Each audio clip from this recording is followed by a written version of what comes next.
Yeah, I mean, I think there has been, I will say, a shift in conversation. At least I've noticed it a lot with the clients I work really closely with. And admittedly, we are still seeing a lot of clients who are or new clients who are very attached to metrics like CPM and CPC to evaluate performance, or having an absolute max of what we're able to spend on a click or CPM.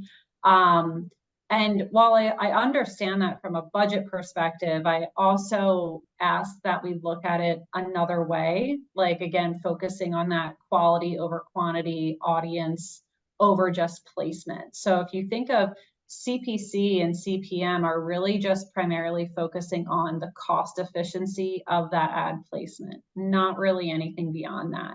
So if you think more audience first, quality over quantity, I would be willing to pay almost any CPC or CPM if I'm told I'm getting in front of the right audience who are in-market shoppers or shoppers who have already been interacting with my brand and are considering a purchase.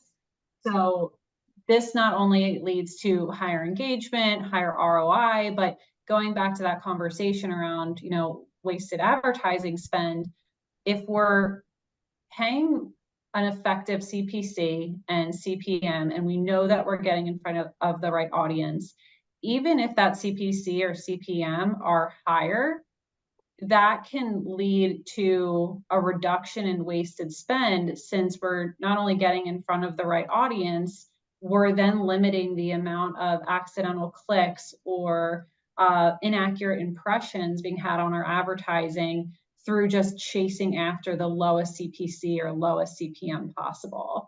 And then specifically with CPM, in regards to something like, let's say, connected TV, if I'm being told that I can be paired along with like premium content that I really want my brand associated with, that's also a whole other element, thinking of it from the branding perspective as well. So it's just kind of another mindset shift, like you had said, about how we really look at those cost related performance metrics. And I know one thing we've talked about a lot internally is influence versus direct attribution. So often we see, people falling in love with paid search, most likely because that's something that looks amazing in Google Analytics. It's the easiest to kind of tangibly see. I spent money, I drove clicks and conversions, but every single shopper's journey is so unique. So just because somebody doesn't necessarily click through from a display remarketing ad doesn't mean that that ad's not effective.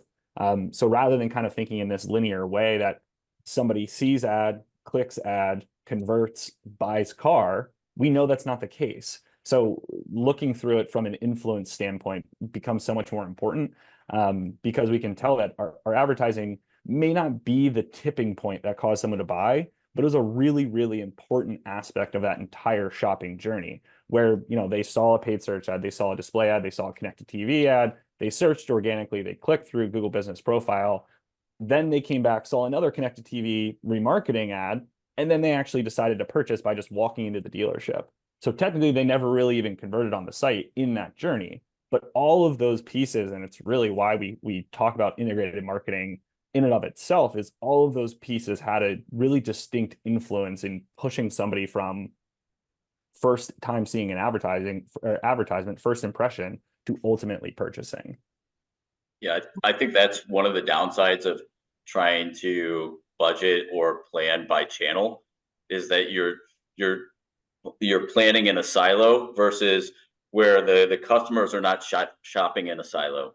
So if you can think a little bit more holistically and think about a total return on ad spend, and then understand that customer journey, and then relate campaign investment based upon where those customers are spending their time. I think that's ultimately where consumers or where dealerships need to start shifting their mindset away from like the vanity KPIs of like a cost per click or a CPM. I mean, if you remember the early days of Google, everyone was running around going, hey, I can get you the most amount of clicks for the cheapest.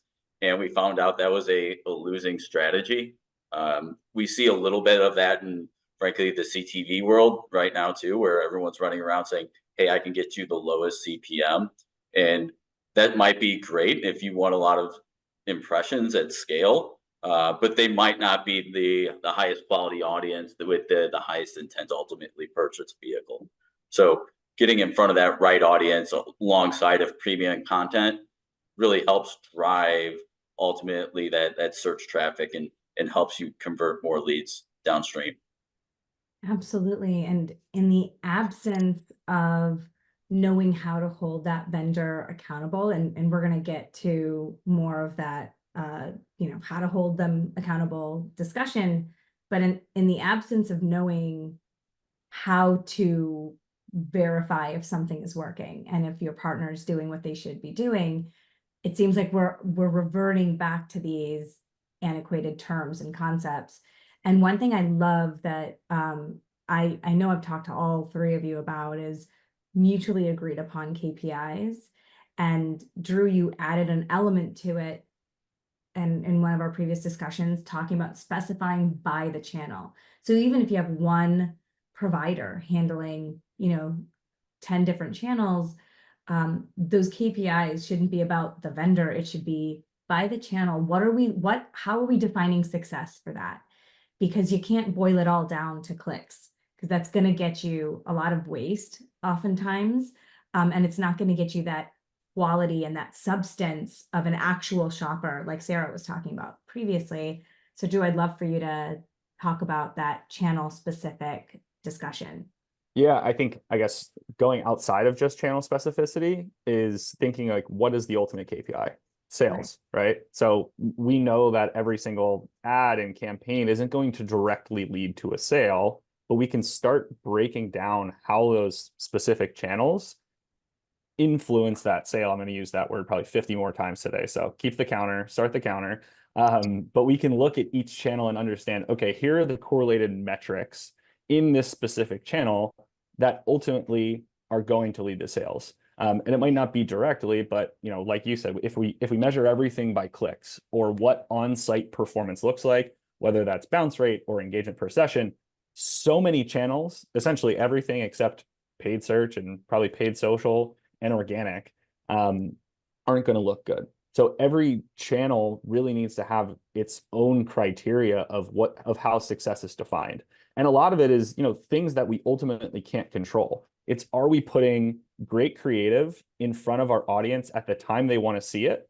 And then it's up to the user to click through or go convert. And they might not always do that through that channel, but that doesn't mean the ad's ineffective. What we can do as advertising is basically create an ad that speaks to our customers' pain points and their wants and put it in front of them in an area where, they're receptive to that advertising, and then kind of let it be up to them.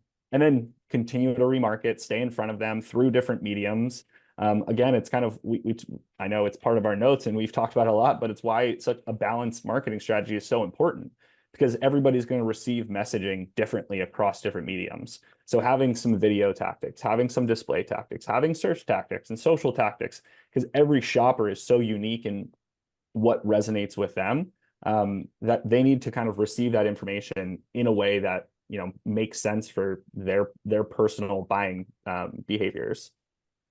Drew, we haven't talked about this, but I just had a question, maybe a little off the cuff. Sure. But what's your thought on measuring video related to search volume increases, and how do you think about that when you're talking to clients? Yeah, I actually was wondering if you were reading my notes word for word when you mentioned demand capture earlier, because that's such an important piece of paid search specifically, because it truly is a demand capture platform. We can't make people search. So looking and correlating, all right, we saw these increases in impressions and the ability to spend more in, let's say, a core model campaign on paid search. It's most likely correlated with the awareness tactics, like you're saying, in a video campaign that we've kind of laid the foundation over the previous 30, 60, 90 days, whatever that might be. That's truly how we drive demand, is through some of those video tactics, and then correlating that with, hey, man, our paid search is doing really well right now. But if we don't have that kind of seed of awareness tactics, whether it's video or Connect TV, whatever it might be, then we're going to be stagnant from a search standpoint, because we're not really speaking to the top of the funnel. Yeah, you're just like letting the rain fall where it may, so to speak. And I think a lot of dealers maybe got caught in that trap 2 years ago because they were selling everything on their lot. And now we're seeing a need to drive a lot more demand and really drive that search intent, which ultimately leads to more first party data if they're visiting your website. So it's kind of like a flywheel that takes on a life of its own.